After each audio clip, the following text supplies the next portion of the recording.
E aí? Opa, salve, salve.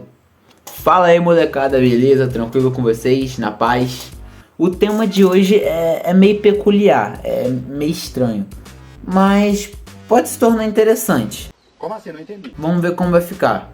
Que é presidentes que já tiveram profissões peculiares, estranhas, assim, que não são coisas muito comuns para um presidente da república. Nesse caso, presidente engloba o presidente do país mesmo e o primeiro-ministro.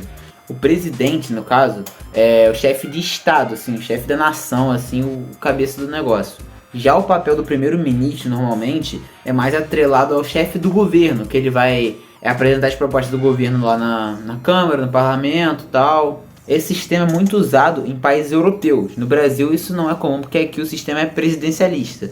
Mas em países, principalmente da Europa Ocidental, Oriental também tem alguns, mas é usado esse sistema de primeiro-ministro e tal, enfim. Que a gente pode chamar de parlamentarismo ou semipresidencialismo, né? Mas enfim, vou voltar pro foco do vídeo e é isso, vamos lá.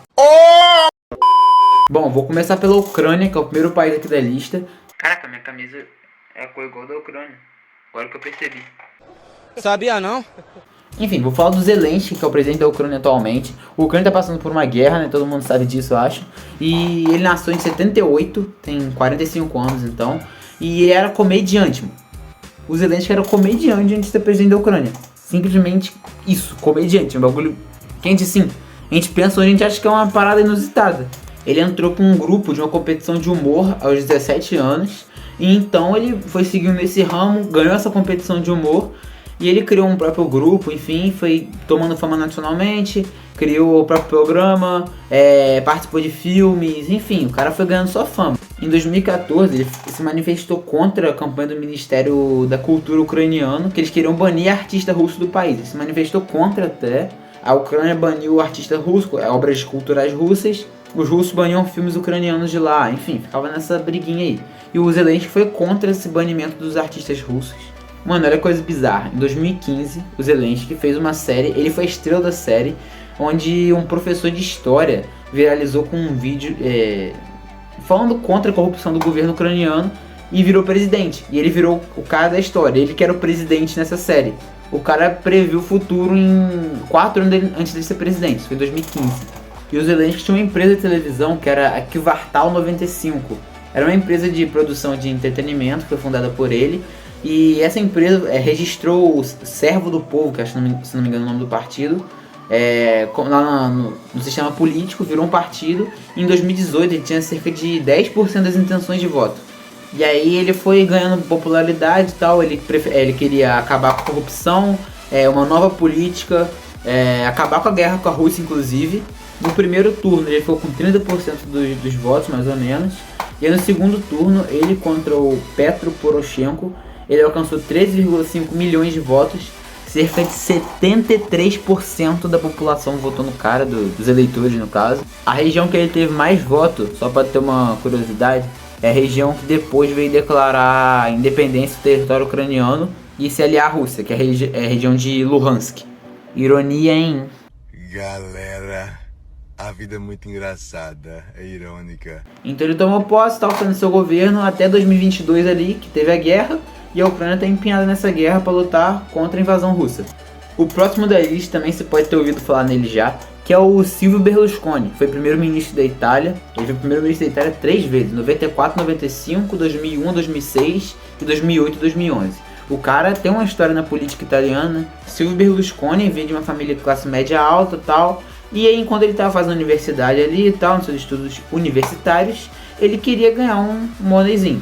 Então ele foi se apresentar como cantor de cruzeiros. Ele com uma bandinha ali e tal, se apresentava, cantava nos cruzeiros, que é uma profissão meio inusitada. E ele foi ali crescendo financeiramente, politicamente. Aí em 86 ele simplesmente comprou o Milan. Ele simplesmente comprou o Milan, ficou de 86 a 2017 como principal dono do Milan. Nessa época e nesse período o Milan ganhou muita coisa, o cara foi sinistro também. Em 2013 também ele foi condenado a 4 anos de prisão por fraude fiscal. Se complicou, hein?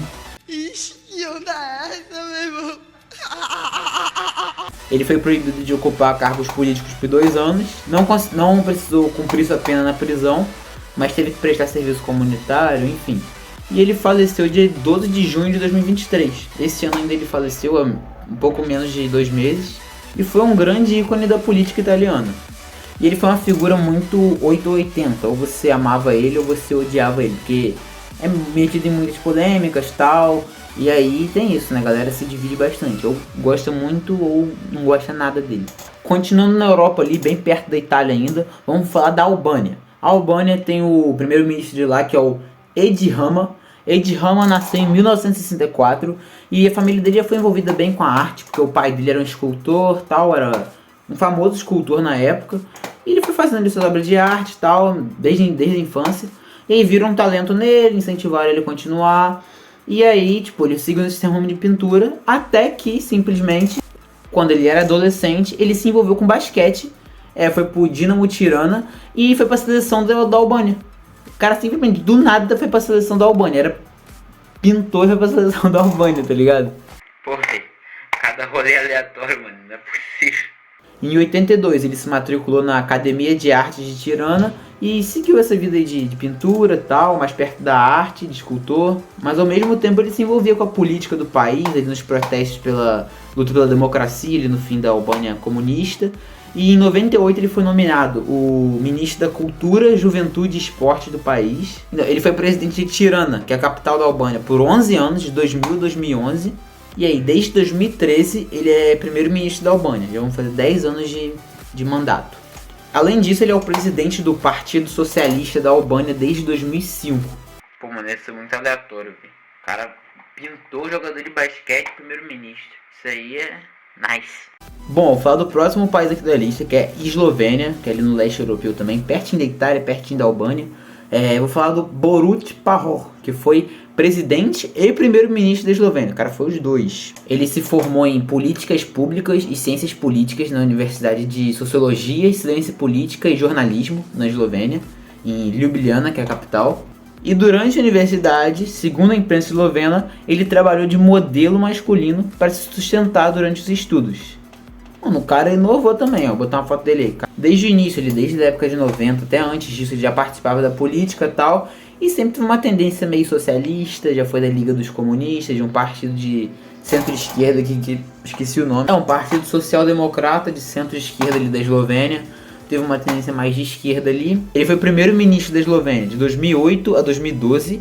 E de 2012 a 22 ele foi o presidente da Eslovênia. O cara ficou 14 anos seguidos nos principais cargos do país. Bom, um cara com história no seu país, lá na Eslovênia, lá, bem importante. Pô, mano, o próximo caso que eu vou falar que eu achei meio bizarro. Eu não achei muita foto dele exercendo sua profissão antes da presidência. Que é o Andry Rajoelina, presidente de Madagascar. O cara era DJ, mano. O cara era DJ. Bom, ele nasceu em 74 e a família dele era relativamente rica ali em Madagascar e podiam bancar seus estudos e tal, só que ao invés disso ele preferiu ser empresário, investir ali numa carreira de empresário.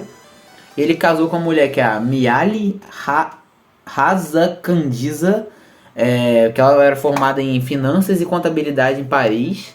Eles se casaram, tal, formaram família. Isso foi em 2000, só que antes disso, em 93, ele fundou uma empresa de eventos chamada Show Business e organizou um concerto anual no ano seguinte, chamado Live, que reunia artistas musicais estrangeiros e malgaxes. Malgaxe é quem vem de Madagascar, tá, galera? Em 99 ele lançou a Injet, que é a primeira empresa de tecnologia de impressão digital do país. O cara inovou assim tecnologicamente no país. Ele comprou estações de rádio, televisão, os caras deram certo nesse ramo empresarial. Em 2007 ele foi candidato a prefeito de Antananarivo, que é a capital de Madagascar, ganhou e ele foi depois subindo os degraus. Tava tendo muito protesto contra a presidência na época e tal, e aí muita manifestação, enfim.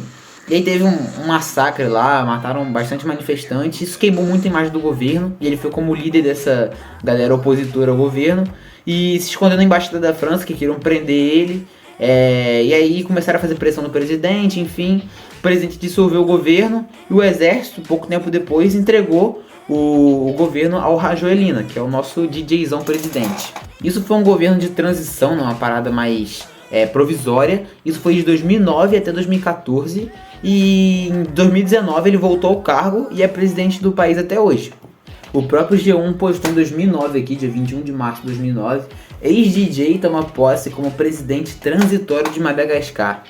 Enfim, galera, esse foi o vídeo, espero que tenham gostado. Eu achei outros presidentes também que tiveram profissões meio peculiares, mas eu gostei mais desse, achei mais interessante, quis trazer aqui pra vocês. Se tiverem gostado, deixa o like aí, dá o joinha, dá aquela fortalecida pra gente, se inscreve, ativa o sininho, compartilha pra ajudar a gente. Pode dar uma olhada também em outros vídeos do canal aqui, se tiver curiosidade.